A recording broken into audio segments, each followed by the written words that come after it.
Hello, നമസ്കാരം. ഈ പിള്ളേരെ പഠിപ്പിക്കാൻ നിയോഗിക്കപ്പെട്ട ഈ അധ്യാപകർ, കോളേജ് പ്രൊഫസർമാർ, അവർ കള്ളന്മാരായി കഴിഞ്ഞാൽ ഈ പിള്ളേരുടെ ഭാവി എന്താവും? കട്ടപ്പുക. സംസ്ഥാന സർക്കാരിൻ്റെ അഭിമാന പദ്ധതിയായ സാമൂഹിക സുരക്ഷാ പെൻഷനും സ്വന്തമാക്കി ഒരു വിഭാഗം സർക്കാർ ജീവനക്കാർ. സർക്കാർ ശമ്പളം പറ്റുന്നവർക്ക് ക്ഷേമ പെൻഷന് യോഗ്യത ഇല്ലെന്നിരിക്കെ ഗസറ്റഡ് ഉദ്യോഗസ്ഥരടക്കം 1458 സർക്കാർ ജീവനക്കാർ ഇത് കൈപ്പറ്റുന്നതായി കണ്ടെത്തി. ധനവകുപ്പിൻ്റെ നിർദ്ദേശമനുസരിച്ച് ഇൻഫർമേഷൻ കേരള മിഷൻ നടത്തിയ പരിശോധനയിലാണ് തട്ടിപ്പ് കണ്ടെത്തിയത്. സർക്കാർ കോളേജിൽ പഠിപ്പിക്കുന്ന 2 അസിസ്റ്റൻറ്റ് പ്രൊഫസർമാരും 3 ഹയർ സെക്കൻഡറി അധ്യാപകരുമൊക്കെ പെൻഷൻ വാങ്ങിയവരിൽ ഉൾപ്പെടും. പട്ടികയിലുള്ള ഭൂരിപക്ഷം പേരും ഇപ്പോൾ സർവീസിലുള്ളവരാണ്. കുറ്റക്കാർക്കെതിരെ കർശന നടപടിയെടുക്കാനും അനധികൃതമായി കൈപ്പറ്റിയ പെൻഷൻ തുക പലിശ സഹിതം തിരിച്ചുപിടിക്കാനും മന്ത്രി KN ബാലഗോപാൽ നിർദ്ദേശിച്ചു. ആരോഗ്യ വകുപ്പിലാണ് കൂടുതൽ പെൻഷൻ വാങ്ങുന്ന ജീവനക്കാർ, 373 പേർ. പൊതുവിദ്യാഭ്യാസ വകുപ്പിൽ 224 പേരും ക്ഷേമ പെൻഷൻ വാങ്ങുന്നു. വിവിധ തരത്തിലുള്ള പരിശോധന തുടരാനാണ് ധനവകുപ്പിൻ്റെ തീരുമാനം. ഇവരെങ്ങനെ കടന്നുകൂടി? ഭൂരിപക്ഷവും ലാസ്റ്റ് ഗ്രേഡ് ക്ലറിക്കൽ ജീവനക്കാരാണ്. പ്രായപരിധി ബാധകമാവാത്ത പെൻഷൻ മുൻപ് വാങ്ങിയിരുന്നവർ സർക്കാർ ജോലിയിൽ സ്ഥിരപ്പെട്ട ശേഷമോ ജോലി കിട്ടിയ ശേഷമോ ഗുണഭോക്തൃ പട്ടികയിൽ തുടർന്നതാവാം തട്ടിപ്പിലേക്ക് നയിച്ചതെന്നാണ് നിഗമനം.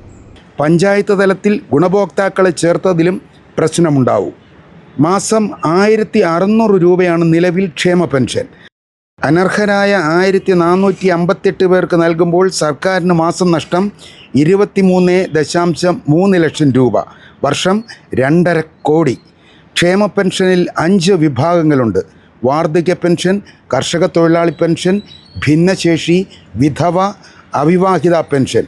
ഇതിൽ ഭിന്നശേഷി വിധവാ പെൻഷന് പ്രായപരിധി ബാധകമല്ല. 50 കഴിഞ്ഞ അവിവാഹിതകൾക്ക് പെൻഷന് അപേക്ഷിക്കാം. വാർദ്ധക്യ കർഷക തൊഴിലാളി പെൻഷന് 60 വയസ്സ് കഴിഞ്ഞാൽ അപേക്ഷിക്കാം. പെൻഷൻ പട്ടിക കൈകാര്യം ചെയ്യുന്ന സേവന സോഫ്റ്റ്വെയറിലെയും സർക്കാർ ജീവനക്കാരുടെ ശമ്പള വിതരണ സോഫ്റ്റ്വെയറായ സ്പാർക്കിലെയും വിവരങ്ങൾ താരതമ്യം ചെയ്തപ്പോഴാണ് ഞെട്ടിപ്പിക്കുന്ന കണ്ടെത്തൽ. ഇനി ഈ പെൻഷൻ മോഷണം നടത്തിയ സർക്കാരിലെ പ്രധാന വകുപ്പുകളും ആ മോഷണം നടത്തിയവരുടെ എണ്ണവും. മെഡിക്കൽ വിദ്യാഭ്യാസം 124, ആയുർവേദം 114, മൃഗസംരക്ഷണം 74, പൊതുമരാമത്ത് 47, സാങ്കേതിക വിദ്യാഭ്യാസം 46, ഹോമിയോപ്പതി 41, കൃഷി 35, revenue 35, judiciary and social justice 34, college വിദ്യാഭ്യാസം 27, പോലീസ് 10. ഇതാണ് യഥാർത്ഥ കണക്ക്.